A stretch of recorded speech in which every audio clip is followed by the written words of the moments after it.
Demands of the Trail, crossing the Owyhee. It is a very romantic piece. You have the towering features of the landscape, this bright pastel sky, swirling waters, and then people kind of conquering the landscape, so to speak. So it is that quintessential kind of, coming west and conquering the landscape image. Illustrated maps and advertisements functioned as powerful enticements to attract new inhabitants to the West. Tell me a little bit about this exhibit. What is it called? It's called Drawn West, and that is a play on words to how the maps have physically drawn the West and how that promotional material helps draw people to the West. A history of promoting place explores a century of salesmanship when artists and cartographers crafted an image of the West that depicted both fact and fiction. There's a tendency for all of us to be attracted to maps, which I find really fascinating. There's rarely a person who says that they don't enjoy looking at maps. They might not like to fold them, but they like to look at them. Artist Nick Eggenhofer illustrated almost 30,000 images of the West for pulp magazines, early comic books, many before he actually made his way out west.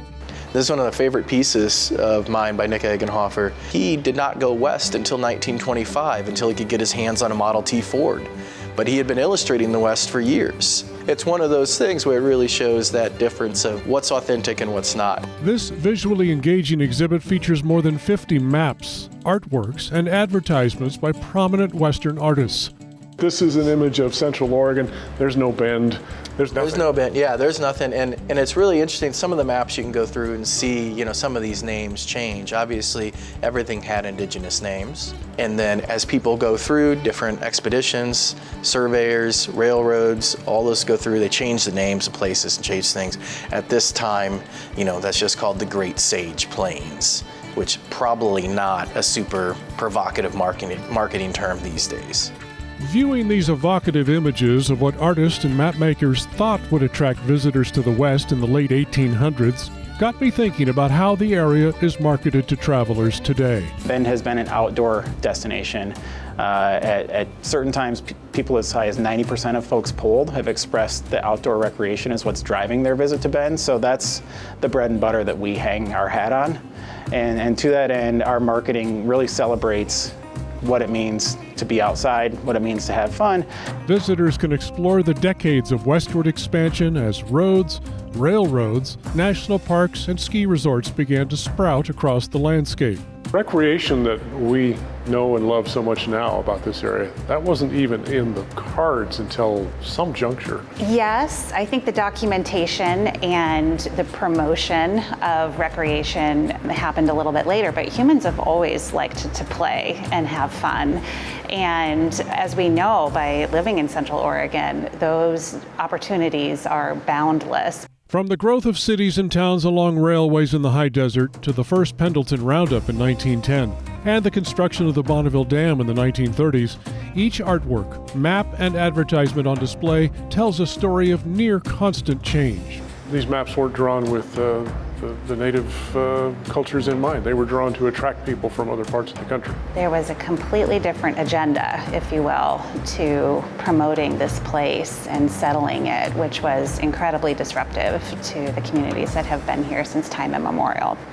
One could argue that marketing of Central Oregon, whether early maps or modern social media, works too well.